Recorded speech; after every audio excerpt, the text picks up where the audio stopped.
ZEE5 ಇರುವಾಗ ನೀವು ನಿಮ್ಮ ನೆಚ್ಚಿನ ಶೋಗಳನ್ನ ಎಂದಿಗೂ ಮಿಸ್ ಮಾಡಿಕೊಳ್ಳುವುದಿಲ್ಲ. ಅದು ಸಂಪೂರ್ಣ ಉಚಿತವಾಗಿ. ಸ್ನೇಹ, ನೀನೇ ಹೇಳವ. ನೀನ್ ಕಾನೂನು ತಿಳ್ಕೊಂಡಿರೋಳು. ನಾನ್ ಮಾಡಿರೋದ್ರಾಗೆ ಇವನಾನ ತಪ್ಪ ಐತಾ? ಕಳ್ಬಟ್ಟಿ ಮಾರೋ ತಪ್ಪು. ಆದ್ರೆ ಇದು ಸರ್ಕಾರದಿಂದ ಅನುಮತಿ ಪಡ್ಕೊಂಡಿರೋ ಸರ್ಕು. ಇದ್ರಾಗ ನಂದು ಯೋನನ ತಪ್ಪ ಆಯ್ತಾವ? ಕಾನೂನು ಪ್ರಕಾರ ಏನೂ ತಪ್ಪಿಲ್ಲ. ಆದರೂ ನೀವು ಹೇಗೆ ಮಾಡಿರೋದು? ಇದ್ಯಾಕವ ನಂಗೆ ಮೊದಲೇ ಹೇಳಿಲ್ಲ? ಇದೊಂದು ಸಣ್ಣ ಈಸಿಯ ಕಂಟಿ. ಇದನ್ನೆಲ್ಲ ಹೇಳ್ಕೊಂಡಿರಕ್ಕಾಯ್ತದ? ಹಿಂಗೆ ಮರ್ತೋಯ್ತಾ ಆಟಯ್ಯ?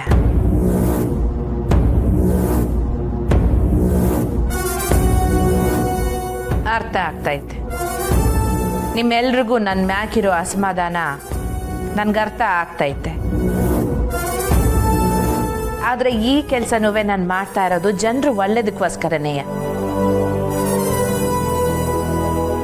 ಆ ಸಹಕಾರಿ ಬ್ಯಾಂಕ್ ಶುರು ಆದ್ಮ್ಯಾಕೆ ನನ್ನ ಬಡ್ಡಿ ವ್ಯವಹಾರ, ಅದ್ರಾಗ ಬರ್ತದ್ದು ದುಡ್ಡು ಎಲ್ಲ ನಿಂತೋಯ್ತು.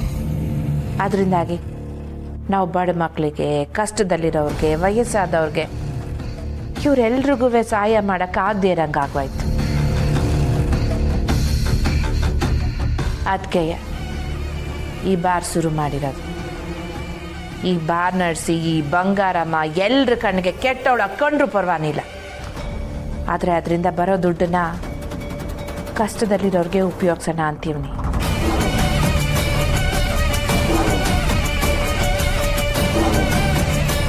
ಈಗ ನಾನು ಯೋನಾನ ಈರ್ಭದ್ರನ್ ಮುಖಾಂತರ ಈ ಬಾರ್ ಶುರು ಮಾಡಿರಲಿಲ್ಲ ಅಂದರೆ ಅವನು ಕದ್ದ ದಾರಿ ಮೂಲಕ ಕಳ್ಳುಬಟ್ಟಿ ಶುರು ಮಾಡಿರ್ತಿದ್ದ.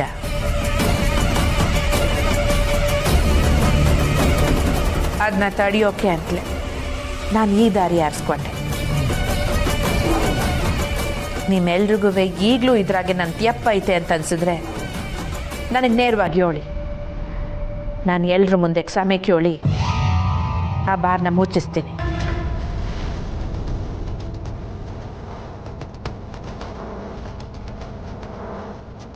ಆದರೆ ಎಲ್ರೂ ಒಂದು ಗ್ಯಾಪ್ತಿಗೆ ಮಾಡಿಕೊಳ್ಳಿ.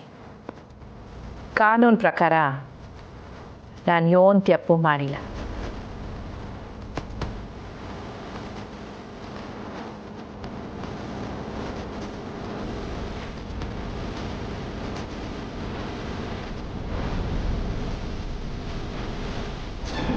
ಅಮ್ಮರು ಕಾರಣ ಇಲ್ಲದೆ ಏನು ಮಾಡೋಕ್ಕಿಲ್ಲ. ನಿಮ್ಮ ಮನೆ ಅಪಾಯದಲ್ಲಿದೆ. ನಿಮ್ಮ ಮನೆಯಲ್ಲಿರೋದು ಬಂಗಾರಮ್ಮ ಅಲ್ಲ. ಅವ್ರ ಜೊತೆ ಇರೋ ವ್ಯಕ್ತಿ ಒಳ್ಳೆಯವರಲ್ಲ. ನಾನು ಹಿತೈಷಿಯಾಗಿ ಹೇಳ್ತಿದ್ದೀನಿ, ದಯವಿಟ್ಟು ಹುಷಾರಾಗಿರಿ. ನೀನು ಅತ್ತೆ ಅಂದ್ಕೊಂಡಿರೋರು ಮತ್ತು ಆ ವ್ಯಕ್ತಿ ಮಾತಾಡುವುದನ್ನು ನಾನು ಕಣ್ಣಾರೆ ನೋಡಿದ್ದೇನೆ. ಯಾಕೆ ಮಿಸ್ ಸುಮ್ಕಾಗ್ಬಿಟ್ರಿ? ಏನಿಲ್ಲ ಶ್ರೀ.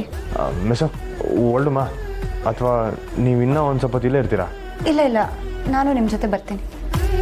ಅವ್ವ, ಹೋಗಿ ಬರ್ತೀನಿ.